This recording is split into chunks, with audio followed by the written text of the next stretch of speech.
Borderline with Ireti Bakare-Yusuf. Be part of the discussion. It's Borderline on 99.3 Nigeria Info.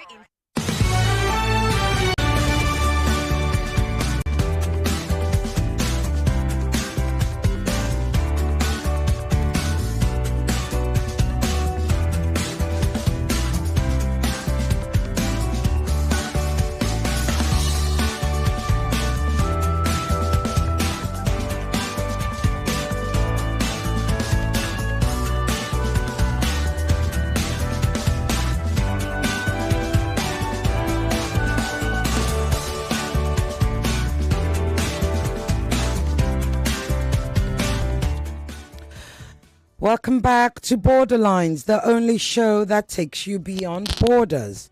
And right now, we're about to go to Cameroon. Yes, beyond borders, as I told you. So let me give you a quick overview. The history of southern Cameroon and the Ambazonians. Remember? Or should I say, the liberation of the Ambazonian, the struggle. It began when southern Cameroon was a British mandate and later voted to join French-speaking Cameroon in 1961, forming the Federal Republic of Cameroon.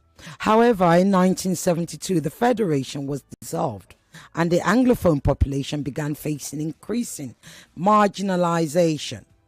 By 2016, protests had erupted against the central government's policies, which led to the declaration of the Ambazonian independence in 2017.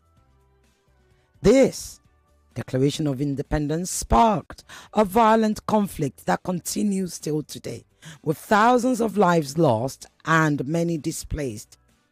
Since then, significant efforts have been made to address the situation, but the conflict continues, resulting in thousands of lives and many displaced. Now, I have three very, very, very important guests with me today. I have with me Millan Atam. He's the chairman, Southern Cameroon Alliance. I also have with me, I'm trying to remember, I have to try and remember the names. Gideon Asanji, who is the pro-independence caucus.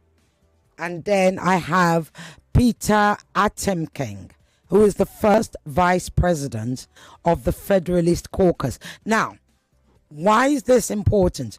Why is it important for me to have all three of them with me? Because something incredibly interesting is about to happen. There's about to be a summit, and it's the first time these groups have gotten together. Gentlemen, welcome to Borderlines. Thank you so much, Ireti. Thanks for having us on Borderline. It's an absolute pleasure to have you. You know, Cameroonians are our cousins, really, especially the Ambazonians. So it's critical that we do continue to discuss, because people forget what's going on over there. Every time they only hear about, they hear about Paul Biya, right? They forget that there's so much going on with the Ambazonians. Atemkeng, did I correct it, Peter? Welcome. Thank you very much. I'm happy to be here. Okay, excellent. And Gideon, welcome. Thank you so much. The pleasure is mine, and it's a pleasure to meet you. And thank you for doing what you're doing. I appreciate it. Oh, no, we do our best on Borderlines. Everybody's important. Now, Millan, let me come to you. There's about to be a summit. Tell us why this summit is so important. Or am I coming to Gideon? Who am I coming to? Which one of you is going to tell me what is important about this summit and what it's about? Okay, maybe I can take that, Ireti. Okay, go ahead, Millan. So we have had a conflict that has been raging since late 2016. And in the process, as Southern Cameroonians, we have had serious difficulties uniting in our quest. Like you've seen from the panel, we've got a panel that's made up of pro-independence as well as pro-federalists. What we don't have on this panel is those who are for one Cameroon, who want to, or what we call unionists. And so in lots of ways, we have not been able to be collaborative in our efforts. And this has weakened whatever efforts we have in place. Yeah. The idea of the summit has been to bring the different schools of the different philosophical schools to say, yes, we've got differences. However, we are all victims of the same historical injustice. And as a result, it's important that we get together, we talk to each other, we overcome our differences and look at what unites us. So this summit is basically bringing the leaders, and like without the leaders, it's a summit that is it's a movement that is. Hold on, Millan. Can you hear that? Can you hear that interference? No. Okay, so it's on our side. Please hold on, because I can't hear you. There's a huge interference.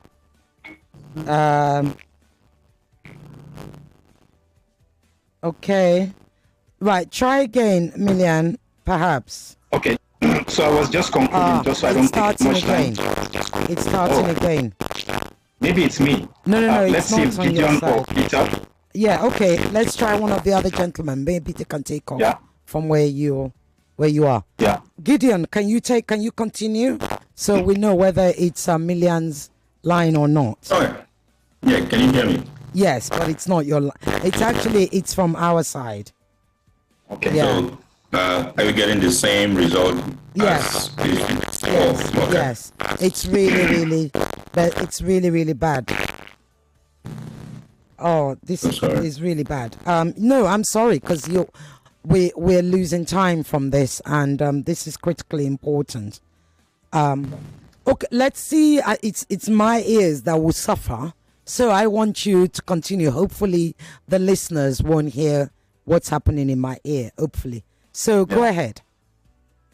Okay, so Ireti, we have a summit that brings together the leaders of the different philosophical schools to look at key issues that concern our people. The one is the security and well-being of the people who have won the brunt of this conflict since 2017. The second is to look at the issues of governance to which we have been victims over the past 60 years. And the third is just to look at how much as a people we can together collaborate and work together in spite of our differences. Okay, so I am being told, sorry to interrupt you, Millan. I'm being told that we may have to take a break for a couple of minutes, so this can be fixed. Because it's really bad. I understand they can hear it. Our listeners can also hear it, although you can't. Give us a few minutes. IT are trying to fix it. We'll take a quick break and we'll be right back.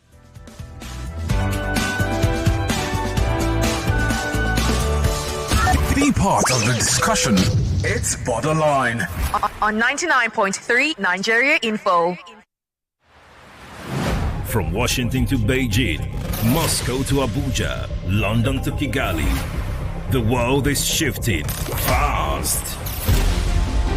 Elections are shaping destinies, wars are redrawing borders, economies are rising and falling, and global alliances are being tested like never before. But what does it all mean for you? With a new administration and a new president in the White House trying to put an end to the war. I didn't know the historical context, what the state of Israel means for them. Join the fearless Ireti Bakare-Yusuf on Borderlines every Friday at 4 p.m. on Nigeria Info 99.3. As she dissects the biggest global events and their impact on world peace. Those who are not familiar with Israel or the war itself would not know much about the group. Breaking the silence. No spin, no propaganda, just deep insights and fearless conversations on the geopolitics shaping our world. People who will call and start telling you about the Bible prophecy about America and everything. See, America is not in the Bible. There's some people who, yes, they share the ideology of, yes, we and these people, we are equal, but they can't speak up. Borderlines on Nigeria Info every Friday at 4 p.m. The world is changing. Don't just watch, understand it. Nigeria Info. Let's talk. Welcome back. Hopefully we fixed that issue. Millan, Gideon, and Peter, Can you hear me? Yes, can hear you. Can hear you. Okay, yes. Sorry. Millan, may I ask you to kind of start all of that because we lost so much. It was really, really bad. Okay. Yeah. Yes. So I was talking about the summit. Yeah. I was talking about the summit, which is a leadership summit of the Southern Cameroon's Caucasus. Over the past 7-8 years, as you may probably know, our people have been faced with vicious conflict that has taken lives. It has displaced millions of people and hundreds of thousands as well externally. What has happened is that we have not really been talking to each other. You can see from the panel, you have those who are for independence, those who are for federalism, others are even happy with the relationship with Yaoundé. And what that means is that we have not been united as a people. That notwithstanding, we understand that the issues we face are the same. When they send the military to go and brutalize the people and burn down villages, they do not choose the federalists or the independentists. They burn the village with everybody. So we found it necessary to put aside our difference, look at what unites us. And if there is a single thread that unites us, is the fact that we are all victims of a historical injustice as Southern Cameroonians. That is the beginning point. So the summit brings together the leaders of these different schools of thought to say, how can we work together collaboratively on behalf of our people who are suffering and put aside our differences. Part of that is not to convince or persuade anybody to leave aside their political philosophy, but rather to mutually respect, and most of all, put the interest of our people at the forefront. Okay. That's basically what the summit is about. Okay, excellent. So that's what makes it so important. Absolutely. I've got to ask though, how were you, given that everybody, the three groups were coming at things from different angles, how were you able to actually come to this consensus? Let me ask Peter.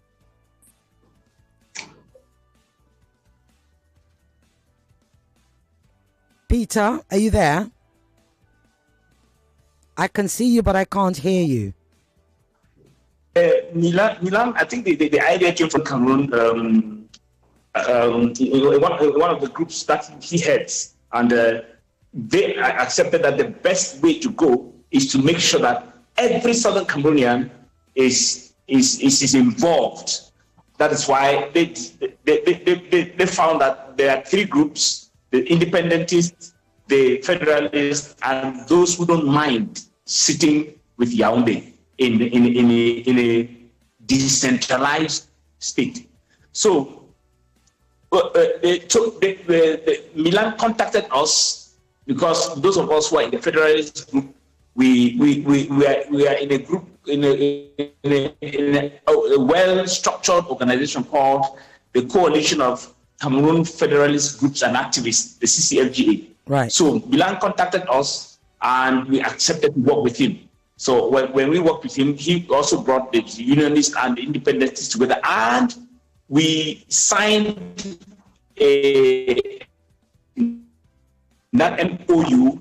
We tried to state the MOU in a language which accommodates all of us, which concentrates only on the problem which we face all as a people. And then from there we can now see how we can approach the solution in a way that comforts in a language which does not put the other one group in a disadvantage. So that's the main reason why we are organizing this summit in this upcoming summit, so as to convince the people back in the country, our citizens of former Southern Cameroons, to convince them that it is possible, whether you are a unionist or a federalist or an independentist, we can still talk, we can still operate together. So if that summit is successful, it will give a message to the people that they also can come together and push for an autonomy, autonomy of the Southern Cameroons. Okay, thank you. So Gideon, let me come to you. It sounds, how should I say, utopic. right? Because, of course, if everybody works together, that's the expectation. If everybody works together, then we can bring everybody together and we can all face one common enemy because everybody's suffering together and stuff. But there is one common enemy. That's Paul Biya. How do you propose to actually, from this summit, deal with the Paul Biya factor? Gideon. You have to unmute, I'm afraid. You haven't unmuted yet. Oh, Lord. Thank you so much. Can you hear me now? Yes. Yeah, I think, first of all, I want to say thank you, to the previous speakers. I think they kind of summarized the essence of the summit. And it is, for me, I would say, from a pro-independence point of view, I see this opportunity as a pivotal moment here in our struggle, because it marks a shift, from activism to a structured leadership shape of our people. For decades, our people have fought against all types of marginalization, systemic oppression, and outright military occupation by the La République du Cameroon. However, as a people, just like the two previous speakers have said, we recognize that resistance alone is not enough. We need to establish a clear, unified strategy for achieving, our, ultimate goal, which is total independence from where I'm standing. Let me say, somebody like my brother Atemkeng is looking at it for us to achieve that self-governance. He wants to go through the path of, he prefers to go through the path of federation. But to us, we believe that total independence one time without, back and forth.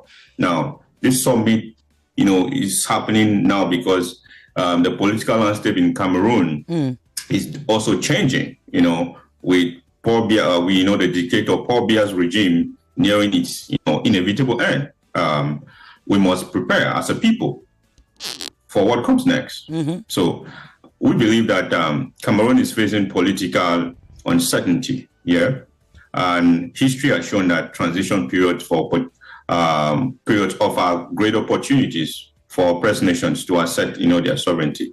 This is why the leadership summit is so crucial, and it provides a platform for us to forge alliance, refine our approach, and ensure that Ambazonia is well positioned to claim its rightful place as an independent nation. So that's what I would like to say with respect to that. Okay. Thank you. Thanks, Gideon.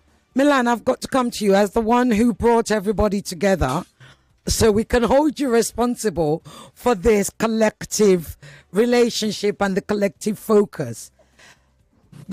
Peter had mentioned earlier that there was a signing of an MOU. However, 9 out of 10 times we do know that when, when unions come together, if you like, as a collective, and they do sign an MOU, things can tend to fall apart, that the center cannot hold together. So, tell us, what mechanism do you have in place to ensure that voices of the grassroots community are adequately represented, right? But even more so to ensure that this coalition doesn't fall apart, to make sure it can't be infiltrated, if you like, by the common enemy. Yeah, very pertinent points you've raised, Ireti. We do recognize, and this is something that we were able to put together the past 7 years, about 7 years ago, where we were able to bring together the frontline leaders. It's true that at that point it was strictly pro-independence, but like you said, it got infiltrated, it got completely shattered, and today everything is in shambles. So you are very right. Let me start when it comes to bringing together these different caucuses. Let me start by saying it's not the work of one person. I want to congratulate and commend once again the work that has been put by these leaders who are on the platform with me, by the civil society caucus that we have not mentioned. And in the case of the civil society caucus, and I think that answers your question, it's been made up of members of the civil society. It's been headed by a reverend, a priest. It's members of the NGO community, community-based organizations. It's the members of the traditional authority and so on. So we're bringing together a very large spectrum of people from the civil society who form one caucus. So when we talk about the caucuses, it's the civil society caucus, it's the pro-independence caucus, and it is the pro-federalist caucus. To make sure that there is representation and representativity at all levels across the strata.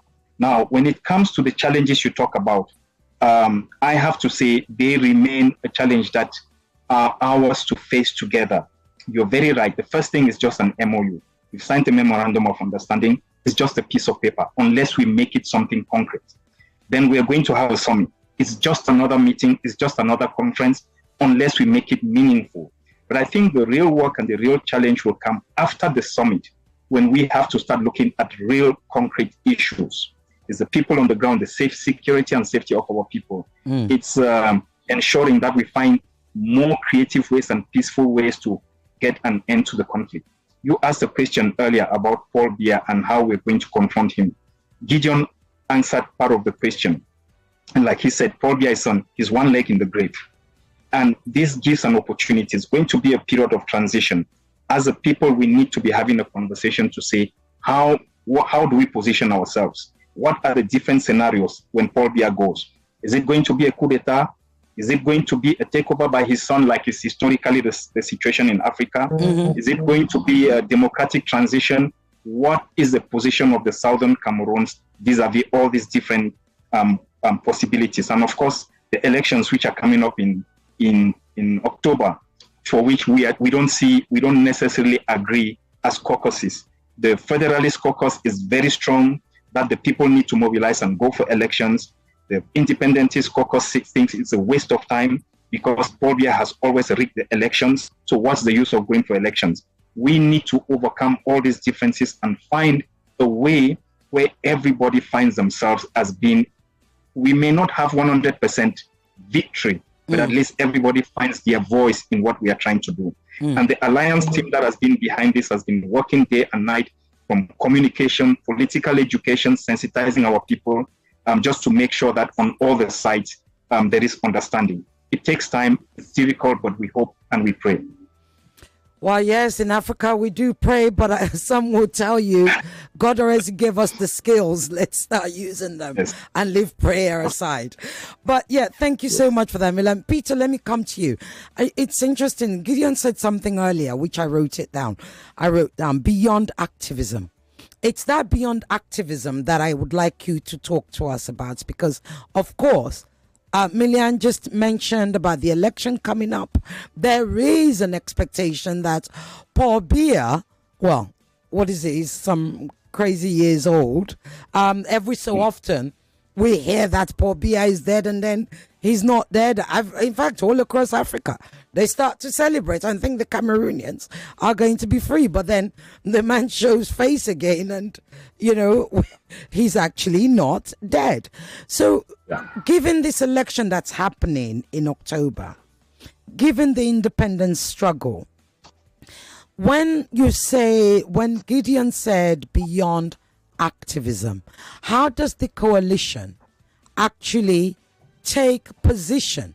Let's imagine this election is going to happen. How do you take position beyond this activism after the summit? How do you take position and begin to drive and get the international community to work with you on, you know, the policies and the solutions that you would like? Yeah, first of all, let me say that a knowledge of the problem is half the solution. We know the stakes that are on the ground. We know what is happening. What we do is try to take action to overcome those obstacles that face us. Yes, we are talking about the elections, and as Gideon said, at all times, the Biya regime will rig it. That's the only way they stay in power, by rigging elections. And they are going to do that. They have already started. We have seen it. The difference is that we are already seeing some of the rigging machinations, and we are already attacking it. We can't say what will happen, but we have our own actions that we are putting in place that we have never put in place before, and we will see what those actions can produce. And some of those actions, as our Federalist Caucus is doing, we will put that, we'll write that out. We'll make that out in a message and get the rest of the other caucuses to read and understand. They may not go with it, but we have agreed in the MOU that each of the caucuses can follow their strategies. So we will follow our own strategies, but we will make them know the strategies as we are going. The only thing we expect is that none of the other two caucuses should interfere. That's the agreement of the MOU, that they should not interfere, but they should read the advantage they can pick from the strategy of one caucus. So if we give our strategies, if we make out our strategies, the other two strategies, they should only go into it and see what they can pick as an advantage and be happy with it or even work with it. And we should, the Federalist strategy should make sure that it does not interfere in the other strategies. So those are the mechanisms inside that MOU. And when you express fear that MOUs like this keep forming around the world and they collapse from time to time, they get infiltrated and they collapse, that is a knowledge that we have. And that knowledge is 50% of the solution. That is to say, we have decided to stay together and stick together and make sure that this thing goes to a resolution. As far as the summit is concerned, I heard Millan talk about it. My vision for the summit is that summit should impact the ground. That summit should impact the citizens on the ground who are feeling the pinch of the marginalization, the people who are feeling the pinch of the conflict that has been happening. That summit has to have an impact.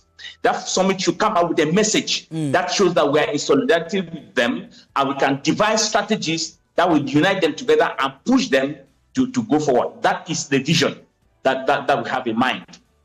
And we will try to coin that strategy in a language which we hope and expect that the pro-independence caucus will not find fault with it, so that the unionist caucus will not.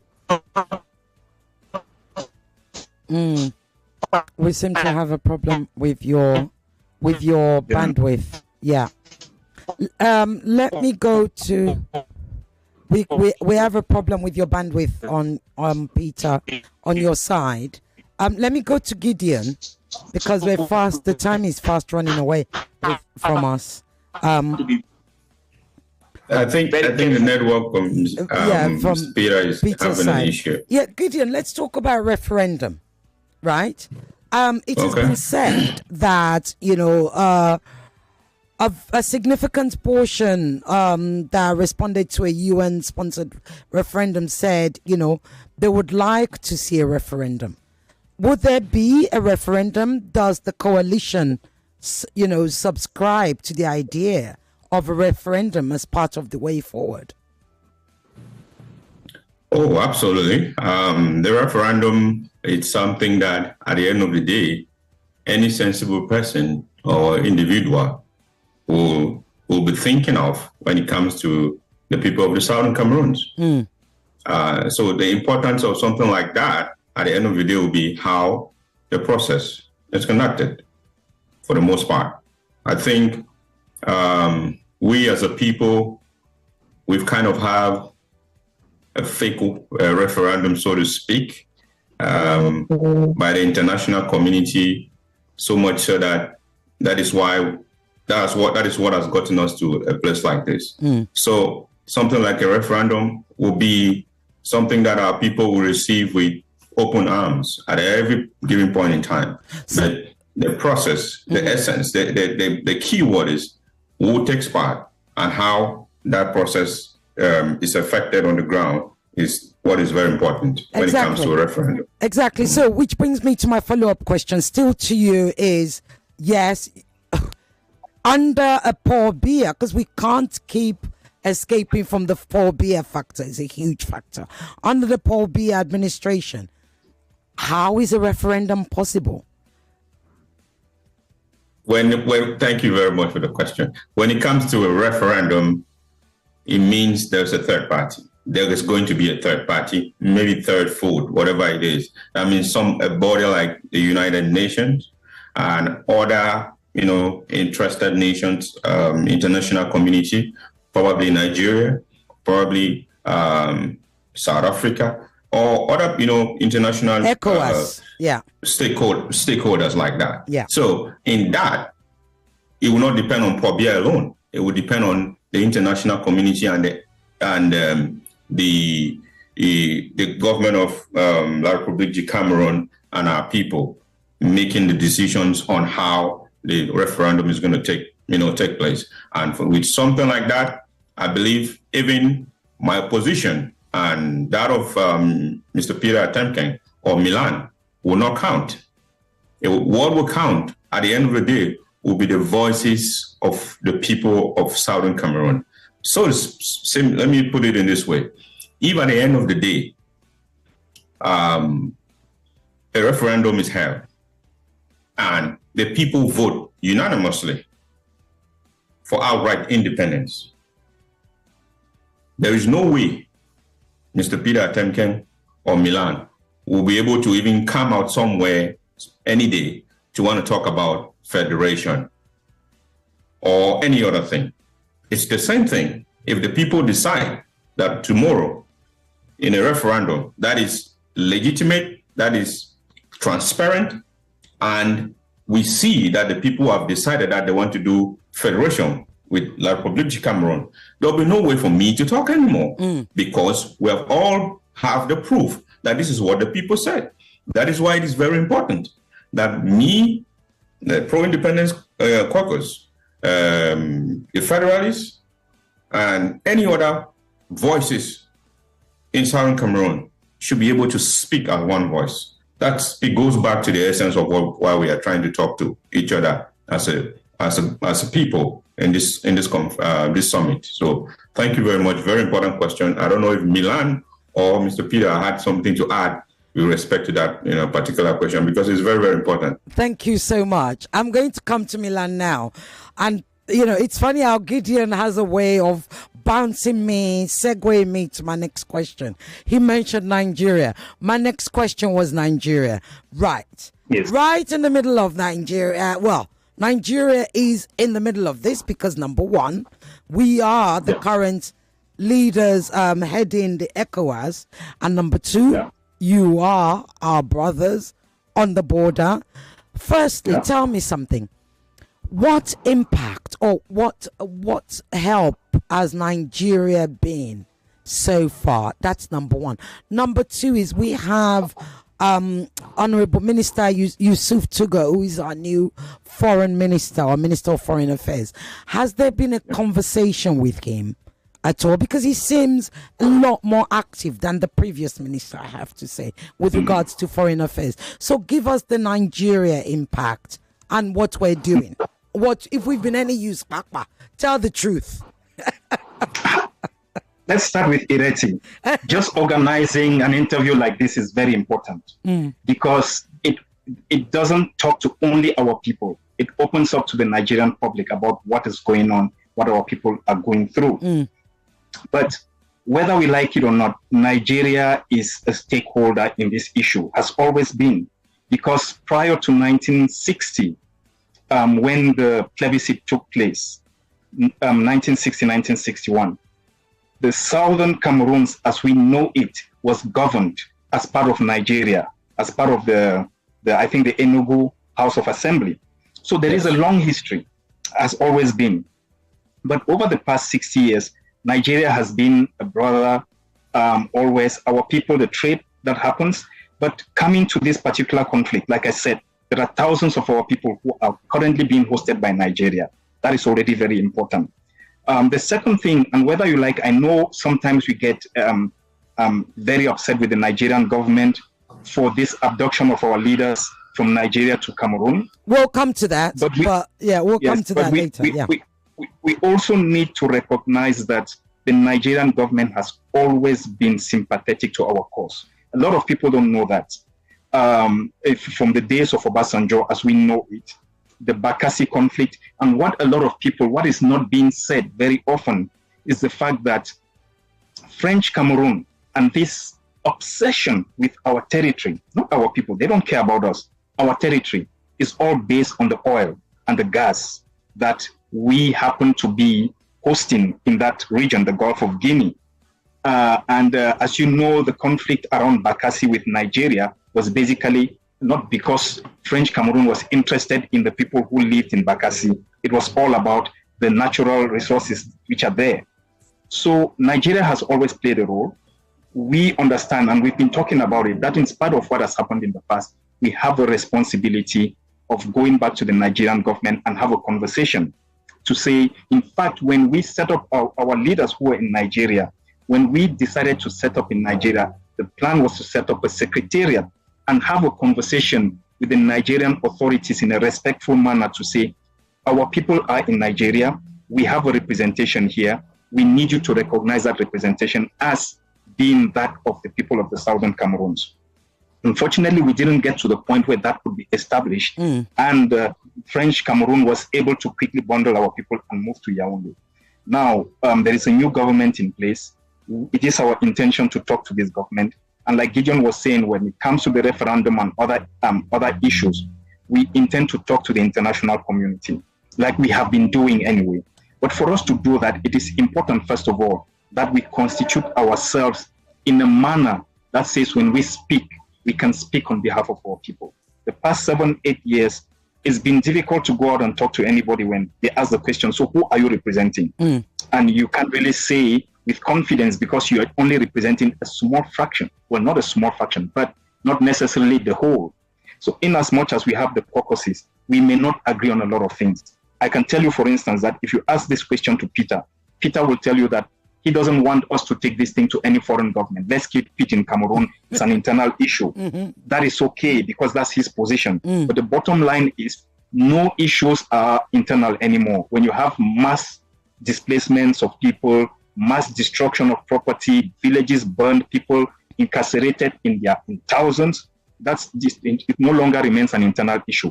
It's an international human rights issue that the international community must get involved. And so we cannot escape. Nigeria is definitely a brother that we have always looked up to, that we will look up to. We will never find a solution to this problem if Nigeria is not involved one way or the other. That we know. Thank you. Right, you can call, I know, your Nigerian brothers, the listeners, Cameroonian brothers, the ones in the diaspora will possibly have questions for you. 0201-277-0993. And the female-only line is 0201-465-7190. You can send, and you should have been sending WhatsApp messages or questions on WhatsApp to 0809-597-5805. And they have already started calling. And I still have questions for my guest. I told you, once I open up the line, my co-host start calling. Hello. Hello. Yeah, Chief Ambassador, good evening, man. Oh, good evening, Chief Minister. How are you? Yeah, good evening to all our guests. Yes. I'm so happy with the last speaker. Millan. He said something. Hello, man. Yes, I can hear you. His name is Millan. He said something which I'm happy about. Okay. Say they are looking up to Nigeria. Despite all we are going through in Nigeria, I'm happy that Cameroon are still looking up to us to do something about what they are passing through. I thank God for that. Thank you. Thank you. Okay. Thank you very much, Chief Minister. Right, you can call, but before you call, or you can call. Oh, Okay, bear with me. Hello? Hello? Hello? Okay.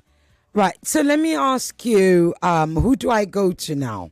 Although, Peter, perhaps I should ask you to add a few words to what Millan just said, because he did mention you specifically. Yes. He said you might have something different to say. You might disagree with him. So let me give you 2 minutes. 2 minutes. Oh, and you too, Gideon. Okay. So I'll come to Peter first, 2 minutes. Gideon, 2 minutes, before I move on to my next question. So, Peter, you first. Okay. Yeah, so I just want to respond to two issues. Yes. Gideon raised the question of referendum. Fine. I can make it clear here that we in the Federalist Caucus, if a referendum were to happen, we would take part in that referendum and we will want separation. We will want independence. It is clear if a referendum were to be set up. But we in the Federalist Caucus, we understand that no regime is sitting in power will allow a referendum that will split what he calls his country. No, the Biya government, for example, will not allow. Right. So, and the international community knows that whatever the international community wants to do, it has to pass through the regime of Biya. So, for the question of referendum, we will go in for separation, for independence, if it were to come. But in the Federal Caucus, we say that we know that it will not come. That's why we're using the route we are using. Then the second thing that Millan raised, I think he said that Nigeria. No, not Nigeria. He said that we don't think that it is an international issue. We think that it's an internal issue. The international, we in the Federalist Caucus, we have written to the Commonwealth several times. We have written to the United Nations several times. We deal with the international community too, because we know what role they can play. But we in the Federalist Caucus, we believe that first of all, we must have an impact on the ground. The international community cannot interfere if they don't see us working on the ground. That is why we accepted this collaboration with all the different caucuses, so that we should have an impact on the ground. The people, the international community should see that we are the people. That is when they can come in. So we believe in the international community too. But we know that it must first start with us working and making the population knows that we are working for them and working with us. That's when the international community can step in. Otherwise, they will just continue to play their games as they are doing up to now, because the international community is not showing any interest. Right. So those are the positions of the Federalist Caucus in terms of the referendum and in terms of the international community. Thank you very much. Gideon, let me come to you. 2 minutes. The lines are going wild already. 2 minutes. 2 minutes, I think that'll be okay. Okay. Thank you very much. When it comes to our relationship with Nigeria, it's a little bit complicated one. I think Millan was a little bit too friendly. Generous, so to speak. Thank you. That's the right word. I would say Nigeria's role in Southern Cameroon's struggle has been very complicated. That I must say. To be honest, it's been mixed of silence, missed opportunities, at times actions that have been very, very disappointed to our people. Let's not forget, I think Millan touched this part. Southern Cameroon was, once administered by Britain as part of Nigeria. We have historical, cultural, economic ties with Nigeria, especially across the border.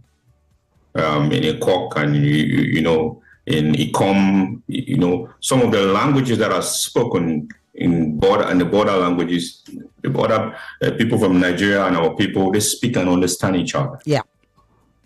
So naturally, many Amazonians suspected that Nigerians would at least play a more supportive, natural role in this crisis. Unfortunately, that hasn't always been the case. One of the most painful examples of Nigeria's failure was in January 2018, when Nigeria, that every time I think about it, I feel like crying. Nigeria violated international law and human rights laws by arresting and handing over our very, very cherished leaders of at a time, including our incident president, Sisiko Ayoktabe, and his team from Nigeria. These were men that were 10 university professors that were 10 university professors from Abuja to Cameroon. Go ahead. Yes. These were people who were legally present in Nigeria. Yes. As refugees or asylum seekers. Yes. Instead of protecting them, the Nigerian government allowed itself to be used by France and La Republique or as a tool of oppression. That is one of the things that sometimes I think about and I say, oh boy. But beyond that, Nigeria has largely, remained silent or passive. Okay. Even though we know thousands and maybe millions of Southern Cameroonians, are moved to Nigeria because of the crisis, and they have been taken care of. We have NGOs and all that within, the space of Nigeria, trying to see that we can help. And Nigerians have also helped us, to be able to support our people who have migrated there because of the crisis. Okay. So I think, other than that, Nigeria has been very, very lukewarm, and to the nail that they put in our coffin. Yeah. I would say most people pro-independence will tell you. Yeah. Yes. Most people pro-independent or pro-independent caucus will tell you, if Sisiko and team were not illegally arrested or kidnapped and taken to Cameroon, this struggle would have almost ended. Yeah. With less people dead. Yeah. By now. Excellent. The lines are going crazy. We only have 6 minutes left or so? 4 minutes left. I still have questions. Gentlemen, you've got to come back. I actually wished I had brought you in 30 minutes earlier now, because I could have had that option. I did have that option. It just didn't occur to me, so forgive me. I have a message here from Ayo. Thanks, Peter, Millan, and Gideon. How can opposition be united in Cameroon to achieve the purpose? Okay, that's one. And then I'm going to answer the calls very quickly, 30 seconds. Hello.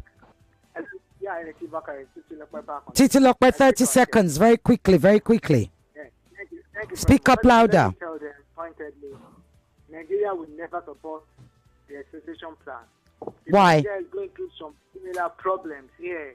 And doing that for them would mean that Nigeria would be encouraging other people, even though it is within their international rights. Right. Or, the self-determination. Okay. That's one. Number two, the problem I see with them, there's a man called Coney. He was the former spokesperson of the Ambazonia. Later he declared himself as the president. He speaks all the time from America. Titi Lokwa, you're taking up my time. Hurry up. So the truth is that they themselves, they are not united. They are not united. But that's what we're saying now. We're seeing this united now. No. Titi Lokwa, we don't have time. Somaliland. Somaliland has been away for more than 30 years. Yet they don't have that sovereignty power. Okay. The same thing with that when they had their own. They don't have that. You need to call earlier, Tokwe. I need Titi Lokwe. I need to go.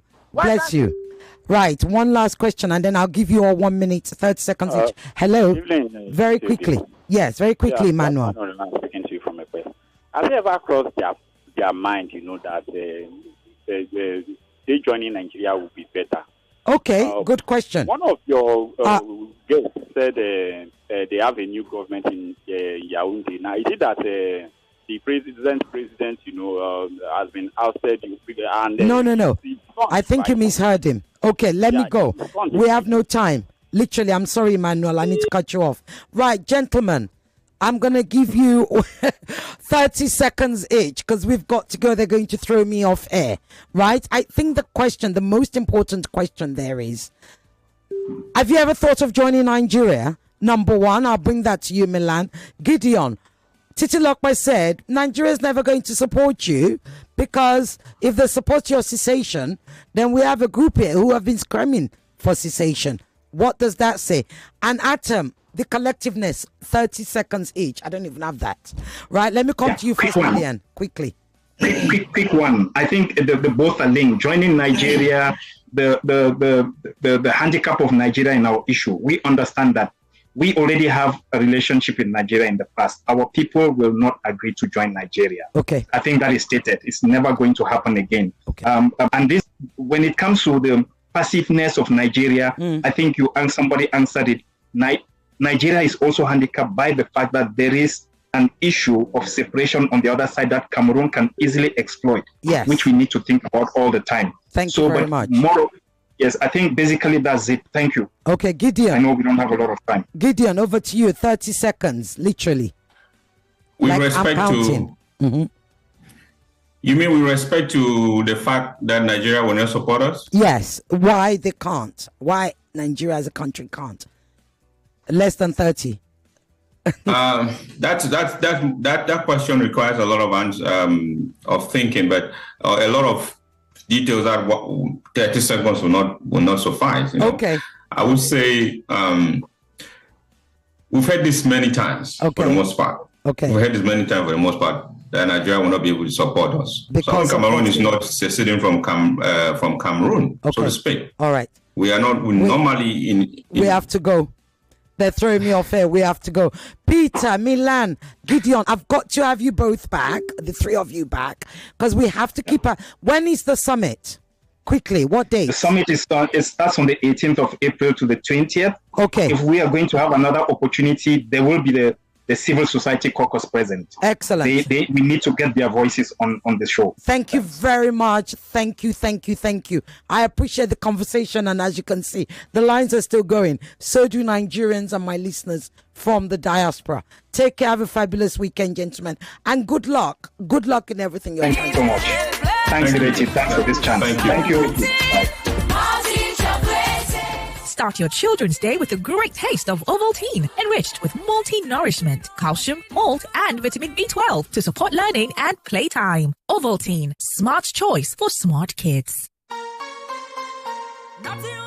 Mama, are you hungry? Yes, my pikin. We are go change. 99.3 Nigeria Info. We are more than just radio. Subscribe to our YouTube channel at Nigeria Info FM. Check us out on Facebook at Nigeria Info 99.3. Follow us on Twitter at Nigeria Info FM and on Instagram at Nigeria Info FM Lagos for live updates as it happens. 99.3 Nigeria Info. Let's talk.